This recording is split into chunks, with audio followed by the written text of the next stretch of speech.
The relationship was already over. I just didn't know it yet. It didn't end in a screaming match or with a tearful confession. It ended the second she decided to put me through a loyalty test. My girlfriend, the person I thought I was going to spend my life with, created a fake profile to see if I'd cheat, and I failed. Instantly. She thought she was setting a trap to catch a liar, but what she really did was light a fuse. This is the story of how that toxic decision and my own failure to see it led to the most explosive breakup of my life. Before the lies and the fake profile, there was just us, me and Clara. For 3 years, it was the best thing in my life. It was easy. We were that couple our friends were a little sick of. We finished each other's sentences and had a library of inside jokes. We just fit. Our life together was built on small, shared moments. Sunday mornings were for crossword puzzles, and Tuesday nights were for cheap tacos and debating which show to binge watch. It was a simple kind of happiness, but it felt permanent. We were making serious plans, not just vague someday stuff. We were apartment hunting and planning a trip to Italy for the next summer, something she'd dreamed about her whole life. I'd already started saving. Our families got along, our lives were completely woven together. It felt inevitable. But looking back with that painful 20/20 hindsight, I can see the cracks. Clara had been cheated on badly in a previous relationship, and that wound never really healed. A simple question about a new woman at my office would hang in the air a little too long. If I didn't text back quickly, I'd get a passive-aggressive, "Hope you're having fun." I always just brushed it off. I'd reassure her, tell her she had nothing to worry about, and she'd seem to believe me. I thought our love was strong enough to fight off those old ghosts. I saw these as little insecurities, glitches in a near-perfect system. I never imagined they were signs of a mistrust so profound it would lead her to commit the ultimate act of relationship sabotage. The change was a slow, creeping fog. The easygoing vibe of our relationship started to feel guarded. My phone, which used to lie around on the coffee table, suddenly became an object of intense interest. If I left it face down, she'd ask, "What are you hiding?" If a notification popped up, her eyes would dart to the screen. One night I came out of the shower and she was holding my phone, her face pale. "Who's Jessica?" she asked. I was confused. Jessica from accounting. I was asking her about expense reports. I offered to show her the messages, but she just said, "It's fine," in a tone that meant it was absolutely not fine. A few weeks later, it got worse. I had a guys' night with old college friends. I texted her when I got there, and again a couple hours in. But the bar was loud. I got wrapped up in a conversation, and I didn't check my phone for the last hour. When I finally looked, I had a dozen missed calls and a string of frantic texts. When I got home, she was sitting on the couch in the dark. The argument that followed was one of the worst we'd ever had. She accused me of being shady. I got defensive, arguing I should be able to have a night out without being on an electronic leash. "It's not about control," she insisted, her voice trembling. "It's about respect, and I don't feel respected." That night was the turning point. In my mind, that was when she decided I couldn't be trusted, and the idea of a loyalty test must have been born. It's twisted logic. These tests aren't about finding the truth. They're about confirming a fear. When someone's trust is that eroded, they're looking for proof that their worst suspicions are right. What she didn't get is that the test itself is the betrayal. You're creating a fake person to see if the person you love will lie. There's no winning. The test is the failure. The friend request popped up on a Tuesday. The name was Chloe Dubois. The profile picture was of a genuinely beautiful woman, the type you see on travel blogs. The profile was sparse, but said she was a graphic designer who'd just moved to the city. We had a few mutual friends, which gave it enough legitimacy that I didn't think twice. I hit accept and got back to work. Less than an hour later, a message. "Hey, thanks for the ad. You have a great eye for photography. My profile was mostly pictures of my dog and hikes, but the compliment landed. It was a nice ego boost. I typed back, "Haha, thanks. I mostly just point and shoot. Welcome to the city." That was the bait. I bit down hard. The conversation that followed was so easy. Chloe was funny, smart, and flirtatious in a harmless way. She asked for recommendations for hiking trails and dive bars. It's so obvious now that Clara, was using my own profile as a blueprint to create my perfect match. The messages became a daily thing. It felt like a fun, meaningless distraction. I told myself it was just talking, not real. I was in a comfortable, long-term relationship. The initial spark was long gone, replaced by a deep, steady love. This felt new, a reminder of what it was like to be seen as exciting. I was weak, I liked the attention, and I let that craving override my better judgment. Meanwhile, my real life with Clara continued, but the tension was cranked up to 10. She was quieter, more watchful. One night, a message from Chloe popped up on my phone. Just a simple, "Hope you're having a good night." I quickly swiped it away and flipped my phone over. Clara saw it. "Who is that?" she asked, her tone way too casual. "Oh, just a work thing," I lied. It rolled off my tongue so easily it scared me. In that moment, harmless flirting became a secret. The DMs with Chloe escalated. "You're too cute to be single," she messaged.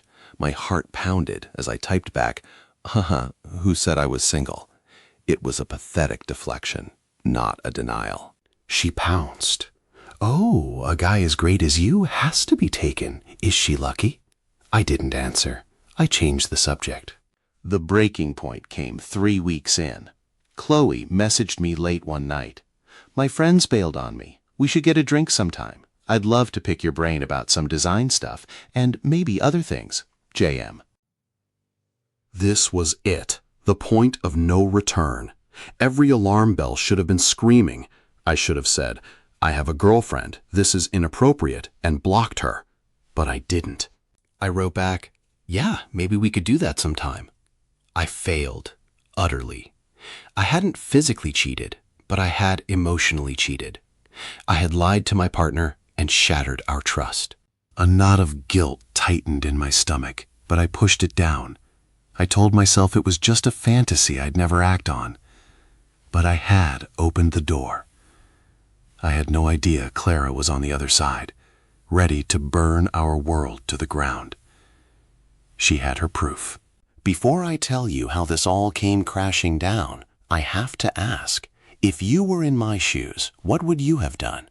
And more importantly, what would you have done if you were her? Let me know your honest thoughts in the comments. The reveal was cold and calculated. It was a Friday night. Clara had suggested a quiet night in, making my favorite pasta. It felt deceptively normal. We sat down to eat, and she was weirdly quiet. I asked her if she was okay. "I'm fine," she said, not looking at me. We finished in silence. I started clearing plates, and when I turned from the sink, she was standing there, holding her phone. The look on her face was chilling. "Do you know someone named Chloe?" she asked. The name hit me like a punch to the gut. My blood ran cold. My mind raced for a lie, but my face said it all. "Let me rephrase," she said, her voice flat. "Have you been talking to someone named Chloe Dubois?" I just stared, unable to speak. She walked over and turned her phone screen toward me, and there it was, a screen recording of her opening the app and logging into the profile of Chloe Dubois. My stomach dropped as I watched her open our messages. Every stupid, flirty, dishonest word. And the final damning message, my agreement to get a drink. I felt sick. "Why?" she finally whispered, her voice cracking. "After everything, why?" And that's when my shame curdled into defensive anger, a pathetic scramble to deflect blame. "What did you expect?" I shot back. "You catfished me. You set me up." "I set you up?" she cried, her voice climbing to a scream. "I set you up to see if the man I loved was trustworthy, and you failed. You failed the second you replied to her." "This isn't a test, Clara. This is a trap," I yelled. "You created a fake person and you lied to me for weeks because you couldn't just talk to me. You never trusted me. Our whole relationship has been a lie because you were just waiting for me to mess up." The argument that followed was a hurricane of 3 years of unspoken fears, insecurities, and 2 huge betrayals exploding at once. She threw my messages in my face. I threw her deception back at her. We were both right, and we were both horrifically wrong. The trust wasn't just broken, it was pulverized. The fight wasn't about the flirting anymore. It was about an uglier truth. The relationship we thought we had was an illusion. Eventually, the yelling died down, replaced by choked sobs. We stood on opposite sides of the room, separated by a canyon of our own making. The anger burned out, leaving nothing but cold ash. "I can't look at you," she said, her voice a whisper. She went into our bedroom and came out with a hastily packed bag. She didn't say where she was going. As she walked to the door, she stopped with her hand on the knob. "For what it's worth," she said, her back still to me, "I really, really wish you had passed." Then she opened the door and walked out, closing it softly. The click of the latch echoed in the silent apartment. It was the sound of finality. I stood there, listening to her footsteps fade, until there was nothing.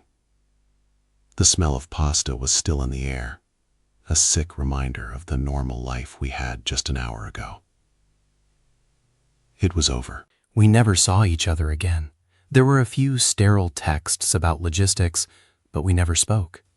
The breakup was official, but the relationship had been dead for weeks. Looking back, it was a tragedy of errors. My failure was obvious. I was weak and selfish, and I chose a cheap ego boost from a stranger over my actual relationship. I betrayed Clara's trust, and that fault is 100% on me. It was a painful, necessary lesson in integrity. But her betrayal, while different, was just as deep. The moment you create a fake profile to test your partner, you've already given up on the relationship. It's an admission that you value your own fears more than the person you claim to love. A loyalty test isn't a tool for truth. It's an act of manipulation. She went looking for a reason for it to be over, and I was stupid enough to hand it to her. The hard truth is this. If trust is so broken that you have to create a fake profile to test it, the relationship is already over. You're just looking for an excuse to sign the death certificate. So, that's the whole messy story. It's a cautionary tale about how fast things fall apart when trust is gone. Who was more in the wrong here? Am I the villain for failing the test so spectacularly? Or was she just as much to blame for setting the trap? I've gone over it 1,000,000 times, and I'm still not sure there's a clear answer. Share your take in the comments. I'll be reading them. And if this story resonated with you, please give this video a like and subscribe for more. Thanks for listening.